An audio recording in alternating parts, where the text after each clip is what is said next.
No clash. I was there. You're just a troublemaker. Elon gets along great with Marco, and they're both doing a fantastic job. There is no clash. Who are you with? Who are you with?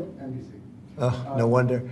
That's enough. Trump's cabinet is crumbling from the inside, and it's all because of Elon Musk. That's right, the same guy whose SpaceX rocket just exploded for a second time this year, wreaking havoc for thousands of Americans, is now blowing up Trump's cabinet from the inside. And all I can say is, good. It's reached the point where Trump and his team are scrambling to deny that this clash even occurred. And you're not supposed to be asking that question because we're talking about the World Cup.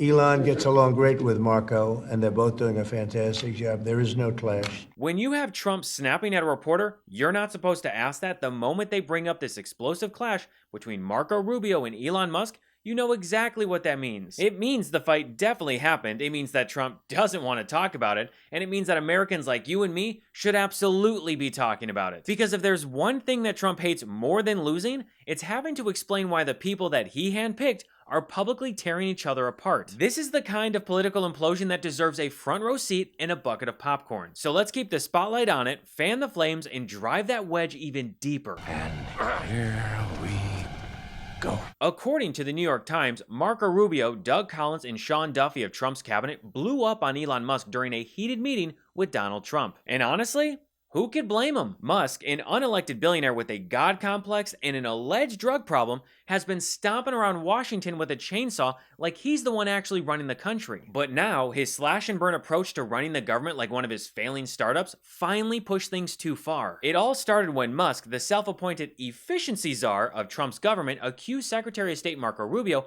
of failing to gut his department fast enough. Because in Musk's world, nothing says good governance like mass layoffs and a total disregard for experience. And Rubio, who, let's be honest, isn't exactly known for having a backbone, finally snapped. Which is surprising considering that this is the same guy who sank so deep into the Oval Office couch during Trump and Vance's ambush on Zelensky that Secret Service almost declared him a missing person. So during this heated cabinet meeting, Musk went after Rubio saying, "You have fired nobody," and then scornfully added that perhaps the only person he had fired was a staff member from Musk's Department of Government Efficiency. Rubio said, "What about the more than 1,500 State Department officials who took early retirement and buyouts? Didn't they count as layoffs?" Rubio then asked sarcastically whether Musk wanted him to rehire all those people just so he could make a show of firing them again. Musk, who was unimpressed, then told Rubio he was good on TV, with a clear subtext being that he was not good for much else. Look, I'm no fan of Rubio, but have you ever listened to Musk speak on TV? But you know, there's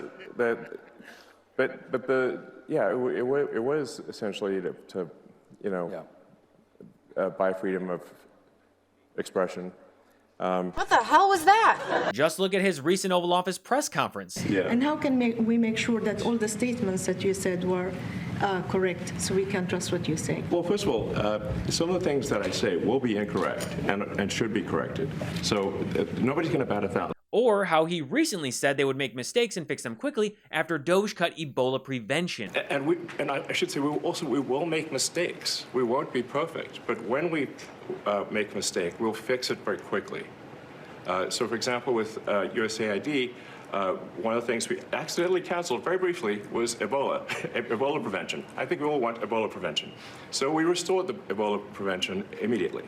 And there was no interruption. What he just said is a flat-out lie. Current and former agency officials confirm that USAID's program to combat Ebola and other diseases have been gutted. But here we have this moron cosplaying as a government official joking about gutting the very programs that protect us from an Ebola outbreak. And it's exactly why Trump's cabinet rushed to hold a last-minute meeting, because even they couldn't take Elon's chainsaw approach anymore. After the argument dragged on for an uncomfortable time, Trump finally intervened to defend Rubio as doing a great job. This now marks the first time that Trump has sided with someone who wasn't Musk. Then, the Secretary of Veterans Affairs, Doug Collins, went after Musk saying that Doge and Musk should not wield a blunt instrument and cleave off everyone from the VA. They needed to be strategic about it. I mean, not really the smartest move to lay off such a powerful constituency in a core part of the Trump base, but hey, What do I know? Trump agreed with Collins, saying they ought to retain the smart ones and get rid of the bad ones. I mean, if they're looking for bad ones to fire, I've got at least 2 suggestions from that meeting alone. But it was the back and forth between Musk and Transportation Secretary Sean Duffy that got really weird. Duffy said the young staff of Musk's team was trying to lay off air traffic controllers. What am I supposed to do? I have multiple plane crashes to deal with right now, and your people want me to fire air traffic controllers? Again, I hate siding with Trump's cabinet, but Duffy does have a good point here. Musk then told Duffy that his assertion was a lie, to which Duffy insisted it was not. He had heard it from his Doge team directly. The exchange ended with Trump telling Duffy that he had to hire people from MIT as air traffic controllers. These air traffic controllers need to be geniuses. I'm a very stable genius. And now, sadly, Elon Musk is no longer following Sean Duffy on Twitter. This entire meeting felt like a messy reality TV fight, which is fitting considering that Duffy was literally on the real world where he was known as Ass Rocket, which honestly feels like a way more fitting nickname for Elon Musk. So while this cabinet showdown was happening, Trump sat back in his chair, arms folded as if he were watching a tennis match. And by the end of the meeting, Trump tried to put Musk back in his place, saying that from now on, cabinet secretaries would be in charge and Musk's team would only advise, which is exactly what Musk was supposed to be doing from the very beginning. When Trump announced Doge back in November 2024, he not only compared it to the Manhattan Project because, of course he did, but he also said that Musk and Vivek Ramaswamy would be there to provide advice and guidance. Just advice and guidance, nothing more. So really, Musk was kind of given a demotion, which after months of acting like the real president, that must have stung, because during this meeting, Musk aggressively defended himself, reminding the cabinet secretaries that he had built multiple billion-dollar companies from the ground up and knew something about hiring good people. I don't know if I really agree with that. All you have to do is just search for the multiple sexual harassment lawsuits at Musk's companies. Elon's attitude and behavior during this whole cabinet meeting just reeks of him being a pathetic loser. If you work in front of a desk like I do, I often find myself discouraged that I spent another day sitting for long periods of time. I seriously thought this would be a lasting problem until I found Uplift Desk. Uplift Desk is at the forefront of ergonomic solutions, promoting better posture and health through adjustable standing desks designed to help you live a healthier lifestyle. Plus, they have all kinds of accessories to keep you moving throughout the day, even if you work for only a few hours at your desk. I love the Bamboo Motion X-Board. It gets me on my feet and helps boost my energy while improving circulation. Standing while I work gives me the room to move and helps me get the creative juices flowing. Moving throughout the day helps me focus and stay productive. I'm way more alert when I'm using my standing desk, and I have more energy. A 45-degree bend in your neck can result in up to 50 pounds of gravitational force being placed on your neck muscles. The option to move while I work promotes better circulation, which can reduce all types of different health risks and repetitive strains. I love how much customization you can do with the Uplift Desk. With over 200,000 configurations available, you can design your workspace to perfectly match your style and needs, creating an environment that fuels both productivity and creativity. Make this year yours by going to upliftdesk.com/Gabe and use our code Gabe to get 4 free accessories, free day shipping, free returns, and an industry-leading 15-year warranty that covers your entire desk and an extra discount off your entire order. That's upliftdesk.com/Gabe for a special offer, and it's only available at our link. Start 2025 right. Stand, move, thrive with Uplift Desk.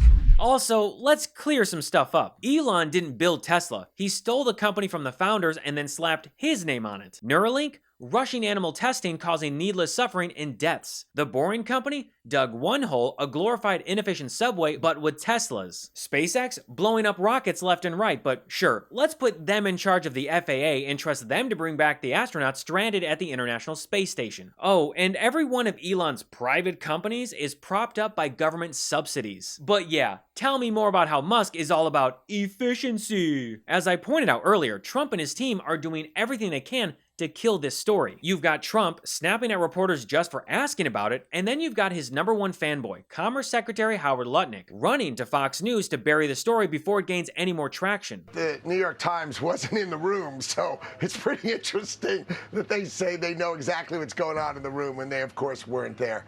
Look, these people, this cabinet is one. They are together and they are one, right? Donald Trump came into the room and he said, look, I want to support Elon. We want to cut, but we want to cut like a scalpel. And, you know, as Elon Musk likes to say, he is maniacally focused. What makes him one of the greatest businessmen ever to walk on American soil is that he is so focused on outcomes. And he was just going to push all the secretaries, as he has from the beginning. Let's get things done. Let's get things moving.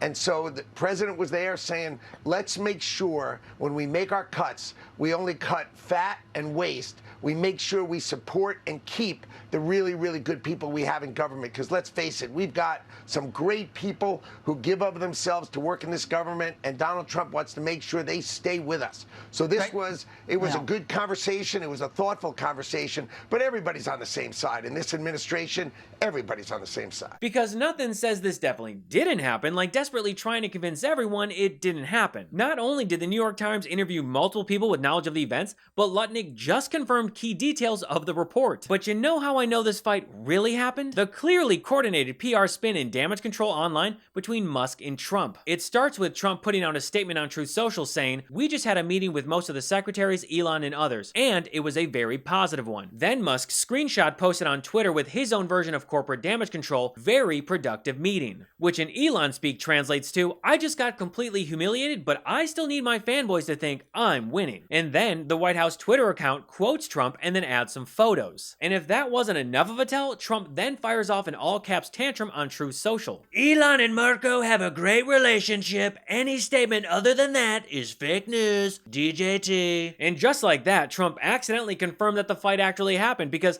nothing screams damage control louder than an all-caps denial from the guy who insists that he won the 2020 election. Oh, and did I mention, this was all posted straight from Trump's golf course, while brush fires raged across Long Island. You know, priorities of a narcissist. Nothing says presidential leadership like rage posting about your feuding cabinet while actual fires burn. And if I had to take a guess, I would say that Rubio and his team leaked this story. And if you're wondering why, it's because he's scrambling to salvage his reputation after his embarrassing performance as Secretary of State during that Oval Office meeting between Trump, Vance, and Zelensky. Rubio did absolutely nothing. He just sat there with his spine practically melting into the couch. So will Elon's demoted role last, or will he go back to illegally cutting programs and terminating employees? That we'll just have to wait and see. But I can definitely say that this internal fight will not be the last, because Elon Musk will be the singular thing that continues to drive a wedge between Trump and his supporters. I guarantee that Musk is going to destroy Trump's image and legacy.